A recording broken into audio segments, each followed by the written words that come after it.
এই চিকেন তান্দুরিটি খেতে কতটা মজা!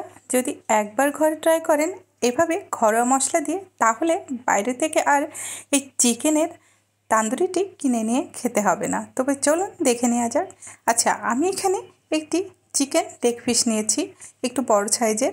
আমি লেগ পিসটাকে কেটে নিচ্ছি ছুরি দিয়ে, আর হাড় পর্যন্ত কাটতে হবে যেন মশলাগুলো সব জায়গায় যেয়ে পৌঁছায়। আর এখানে নিয়ে নিচ্ছি আদার রসটা নিব, আদা থেতো করে আদার রসটা নিচ্ছি। আর নিয়ে নিচ্ছি একটি লেবুর স্লাইস করে রসটা, দিয়ে দিচ্ছি রসুন বাটা 4 ভাগের 4 চামচের 1 ভাগ দিচ্ছি, এবং দিয়ে দিচ্ছি সামান্য একটু গোলমরিচ, দিয়ে দিচ্ছি লাল মরিচের গুঁড়া হাফ চা চামচ, দিয়ে দিচ্ছি কাশ্মীরি লঙ্কার গুঁড়া 4 চামচের 4 ভাগের 1 ভাগ, দিয়ে দিচ্ছি জিরা গুঁড়া সামান্য একটু, দিয়ে আমি দিয়ে দিচ্ছি কাবাব মশলা 1 চা চামচ এবং পরিমাণ মতো লবণ দিচ্ছি। আর দিয়ে দিচ্ছি সরিষার তেল, আমি এখানে 2 টেবিল চামচ পরিমাণ সরিষার তেল নিয়েছি।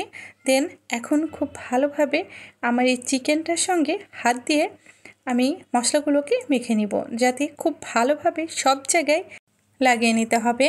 দেন রেখে দিতে হবে 1 ঘন্টা। আরও বেশি সময় রাখলেও অসুবিধা নেই।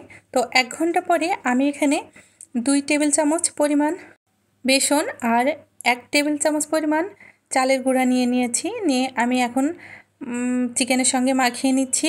দেন কড়াইয়ে একটু তেল গরম করে নিচ্ছি, আর আমি এখানে সরিষার তেল দিয়েছি, এবং তেলটা দিয়ে যখন ধোঁয়া উঠছে দেখতেই পাচ্ছেন, তখন সেই মুহূর্তে চিকেনের লেগ পিসটাকে ছেড়ে দিচ্ছি, দিয়ে আমি এখানে ঢেকে দিচ্ছি। আর হাই হিটে আমি এই চিকেনটাকে দিয়ে দিচ্ছি, কারণ আমি চাচ্ছি ধোঁয়া উঠে যেন একটি স্মোকি ফ্লেভার আসে। আপনারা দেখতেই পাচ্ছেন খুব ভালোভাবে ধোঁয়া উঠে ভরে গেছে। দেন আমি এখন চিকেনেরটাকে একটু খুলে নিচ্ছি, খুলে উল্টে দিব এক পাশ। আর দেখতেই পাচ্ছেন কিন্তু আমি হাই হিটে দিলেও আমার মশলাটা কিন্তু পুড়ে যায়নি। তো এভাবে আমি আবারও ঢেকে দিব, একটু হাই হিটে কয়েক সেকেন্ড রাখবেন। হাই হিট দিয়ে এভাবে ঢেকে খুব বেশি সময় রাখতে যাবেন না, 30 সেকেন্ড মতো রাখলেই হবে। 2 পাশেই 30 সেকেন্ড মতো রাখার পরে আঁচটা একটু লো করে দিব। দেন এখন একটু লো হিটেই আমি এই চিকেনটাকে সিদ্ধ করে নিচ্ছি, আর যাতে আমার এই চিকেনটা থেকে যে পানিটা বের হবে সেই পানিতেই আমার চিকেনটা সিদ্ধ হয়ে যায়। তো এভাবে আমি একটু ঢেকে সিদ্ধ করে নিচ্ছি, মানে ভেজে নিচ্ছি। তো জালটা অবশ্যই মিডিয়াম লো হিটে রাখতে হবে।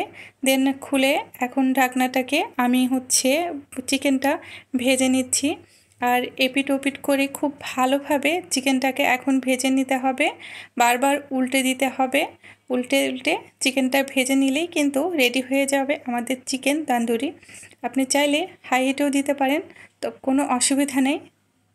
চিকেনটা কিন্তু পুড়ে যাবে না, আর মশলাগুলোও কিন্তু পুড়বে না যদি আপনারা তেলটা একটু বেশি ব্যবহার করেন। আর দেখতেই পাচ্ছেন আমার এখন চিকেনটা ভাজা হয়ে গেছে। দেন আমি নামিয়ে নিয়েছি, আর কতটা লোভনীয় লাগছে সেটা নিশ্চয়ই দেখে বুঝতে পারছেন। এখন এই চিকেন তান্দুরিটা আপনারা চাইলে সসের সাথেও পরিবেশন করতে পারেন, আবার চাইলে কিন্তু রুটি কিংবা পরোটার সাথেও পরিবেশন করতে পারেন। তো দেখতেই পেলেন সুপ্রিয় দর্শক, কত সহজেই আমরা চিকেন তান্দুরিটা বাসায় তৈরি করে নিতে পারি। তো এভাবে আমার মনে হয় আপনারা যদি চিকেন তান্দুরিটা বাসায় তৈরি করে নিতে পারেন, তাহলে ফ্যামিলির সবাই কিন্তু খুবই পছন্দ করবে।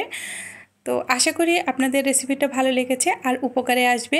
আর উপকারে যদি আসে তাহলে প্লিজ বন্ধুদের সাথে শেয়ার করবেন আর আমাকে সাপোর্ট করবেন প্লিজ।